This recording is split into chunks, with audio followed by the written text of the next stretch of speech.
இந்த வீடியோ பார்த்தீங்கன்னா போன வீடியோவோட கண்டினியூவேஷன் தான்.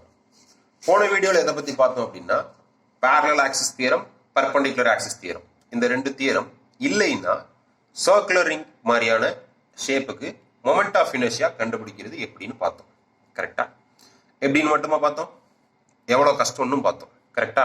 கிட்டத்தட்ட வீடியோ டியூரேஷனே 21 மினிட்ஸ் இருக்கும்னு நினைக்கிறேன்.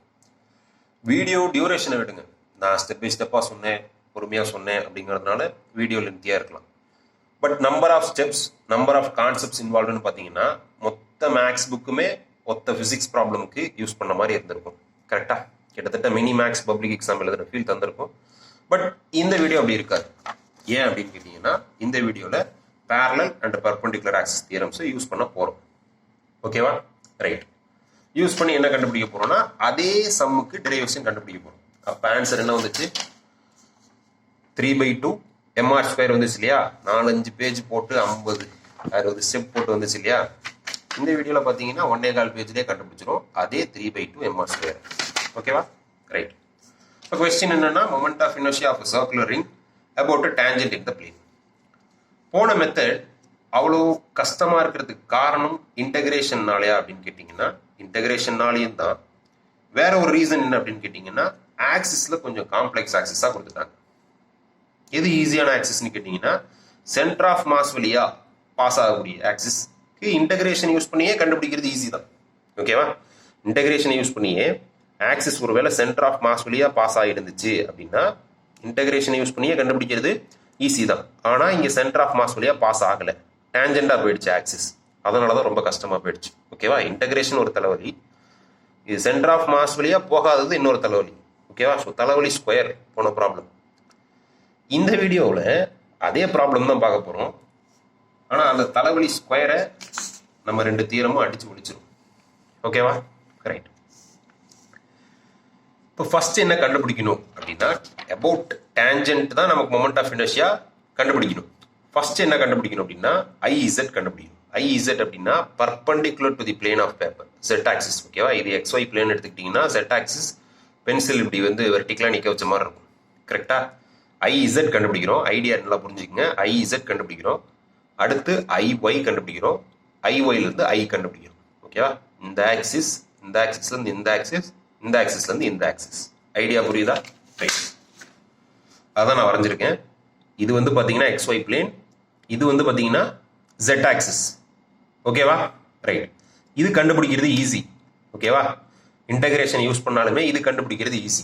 எப்படின்னு பார்த்தீங்கன்னா in general integration moment of இனர்ஷியாக்கான டெஃபினிஷன் என்னன்னா I is equal to integral of r² dm. இங்கே பார்த்தீங்கன்னா இது சர்க்குலர் ரிங், எல்லா மாஸுமே ஆக்சிஸ் ஆஃப் ரொட்டேஷன்ல இருந்து r டிஸ்டன்ஸ் தள்ளி யூனிஃபார்மா டிஸ்ட்ரிபியூட் ஆயிருக்கு இல்லையா? இங்கே r அப்படின்றது capital R which is constant இல்லையா? கேபிட்டல் Rன்றது radius of the circular ring, r²ன்றது கான்ஸ்டன்ட். கரெக்டா? ஸோ இப்போ integral of r² dm, r² கான்ஸ்டன்ட்ன்றதுனால இன்டெகிரலுக்கு வெளியே எழுதிக்கிறேன். r² into integral of dm, dm integrate பண்ணிங்கன்னா m. கரெக்டா? I is equal to mr². இந்த ஆக்சிஸை இன்டெகிரலை யூஸ் பண்ணி கண்டுபிடிக்கிறதுக்கு 50 பேஜ் போச்சா? இந்த ஆக்சிஸ்க்கு பேஜ்லேயே முடிஞ்சிருச்சு. ஓகேவா? இன்டகிரேஷன்ன்றதுனால கஷ்டம் இல்லை, ஆக்சிஸ்ன்றதுனால கஷ்டம். புரியுதா? ரைட். இப்போ இந்த ஆக்சிஸ்க்கு கண்டுபிடிச்சிட்டோம் இன்டகிரேஷனை யூஸ் பண்ணி. இப்போ இந்த ஆக்சிஸ் பார்த்தீங்கன்னா பிளேனுக்கு பர்பண்டிகுலராக இருக்கு. இதுதான் பிளேன் அப்படின்னா பிளேனுக்கு பர்பண்டிகுலராக இருக்கு. இப்போ இந்த பிளேனில் ஃபர்ஸ்ட் நான் கொண்டு வரணும். ஓகேவா? இந்த ஆக்சிஸை பொறுத்து இருக்கக்கூடிய I வேல்யூ எனக்கு தெரியும். அதான் இந்த ஆக்சிஸ்க்கு நான் என்ன பண்ணணும் அப்படின்னா மாற்றணும். அப்படி மாத்துறதுக்கு நான் யார்கிட்ட ஹெல்ப் கேட்கிறேன் அப்படின்னா பர்பண்டிகுலர் ஆக்சிஸ் தியரம்கிட்ட ஹெல்ப் கேட்கிறேன். ஓகேவா?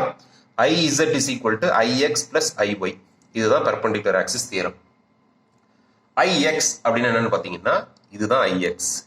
ஓகேவா? IY அப்படின்னா இது. ஓகேவா? இது XY பிளேன்ற மாதிரி, அதனால தான் சர்க்கிளை வந்து நான் எலிப்டிக்கல் மாதிரி வரைஞ்சிருக்கேன். ஓகேவா? இது IX, இது IY கண்டுபிடிக்கிறோம். IY கண்டுபிடிச்சிட்டு பேரலல் ஆக்சிஸ் தியரம் யூஸ் பண்ணி இங்கே இருக்கக்கூடிய ஐயை கண்டுபிடிச்சிடும். ஓகேவா? ரைட். இப்போ நம்ம என்ன கண்டுபிடிக்க போகிறோம்? IY கண்டுபிடிக்க போகிறோம். I is equal to IX plus IY. இதுதான் பெர்பெண்டிகுலர் ஆக்சிஸ் தியரம். இது பார்த்தீங்கன்னா சர்க்குலர் ரிங் அப்படின்றது ஒரு சிமெட்ரிக்கல் ஷேப். கரெக்டா? நீங்கள் இப்படி இந்த ஆக்சிஸில் பார்த்தாலும் அதே தான், இந்த ஆக்சிஸில் பார்த்தாலும் அதே தான் இல்லையா? அப்போ IXும் IYயும் எப்படி இருக்கும்? ஈக்குவலாக இருக்கும் கரெக்டா? ஏன்னா சிமெட்ரிங்கிறதுனால ஐஎக்ஸும் ஐஒயும் ஈக்குவல். இப்போ ஐஎக்ஸுக்கு பதிலாக என்ன எழுதிக்கலாம்? ஐஒய்ன்னு எழுதிக்கலாம். ஐஒய் பிளஸ் ஐஒய் எவ்வளவு? 2IY. IZ is equal to 2IY. எப்படி வந்துச்சுன்னு புரியுதுல்ல? Right. IY is equal to IZ by 2ன்னு எழுதலாமா? எழுதலாம். ஐஇசட் தான் என்னது? MR square. அப்போ ஐஇசட்டுக்கு பதிலாக எம்ஆர் ஸ்கொயர்னு போட்டோம்னா ஐஒய் என்னன்னு கிடைச்சிருச்சு? எம்ஆர் ஸ்கொயர் பை 2ன்னு கிடைச்சிருச்சு. இப்போ இது எந்த ஆக்சிஸ்க்கு? இந்த ஆக்சிஸ், அதாவது பர்பண்டிகுலராக இருந்த ஆக்சிஸ் நம்ம என்ன கண்டுபிடிச்சிட்டோம்? ஐஒய் கண்டுபிடிச்சிட்டோம். இப்போ அடுத்து பேரலல் ஆக்சிஸ் தியரம் யூஸ் பண்ணி ஐஎக்ஸ் கண்டுபிடிக்க போகிறோம், அதாவது ஐ கண்டுபிடிக்க போகிறோம். இப்போ இந்த ஆக்சிஸ் நமக்கு தெரிஞ்சிருச்சு. ஓகேவா? இந்த ஆக்சிஸ் எங்கே இருக்குது அப்படின்னா இந்த பிளேன் தான் இருக்குது. ஓகேவா? ஐஇசட் தான் பர்பண்டிகுலர் டு த பிளேன். ஐ வந்து பார்த்தீங்கன்னா இந்த பிளேன். இந்த ஆக்சிஸை பொறுத்து மொமெண்ட் ஆஃப் இனர்ஷியா எனக்கு தெரிஞ்சிருச்சு. அதுதான் ஐஒய், அதுதான் எம்ஆர் ஸ்கொயர் பை 2. இந்த ஆக்சிஸ் எனக்கு தெரிஞ்சிச்சு அப்படின்னா இதுல இருந்து ஆர் டிஸ்டன்ஸ் தள்ளி உள்ள ஆக்சிஸ்க்கு அந்த ஆக்சிஸை பொறுத்து இருக்கக்கூடிய மொமெண்ட் ஆஃப் இனர்ஷியா கண்டுபிடிக்கிறதுக்கு தான் பேரலல் ஆக்சிஸ் தியரம். கரெக்டா? I is equal to I0 plus MD square. Centre of mass வழியா பாஸ் ஆகக்கூடிய, டயாமீட்டர் வழியா பாஸ் ஆகக்கூடிய பிளேன்ல இருக்கக்கூடிய ஆக்சிஸ், அதுதான் ஐஒய்.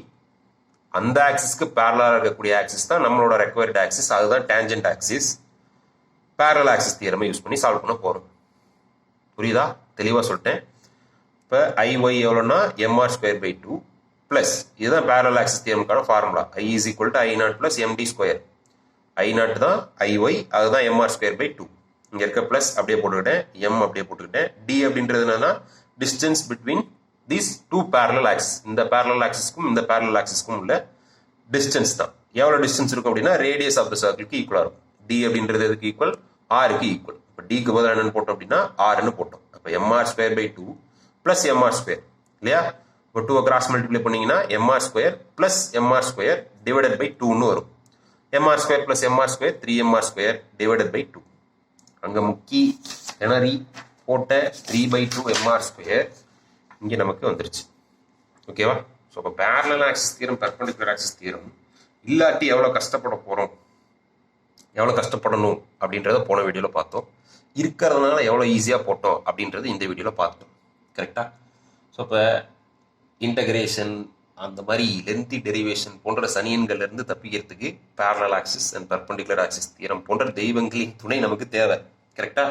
ஸோ அதனால் இந்த 2 தியரத்துக்கும் கோயில் கட்டி இங்கு அபிஷேகம் செய்யுமாறு தாழ்ந்த பணிவன்புடன் கேட்டுக்கொள்ளப்படுகிறது. Tata, bye bye.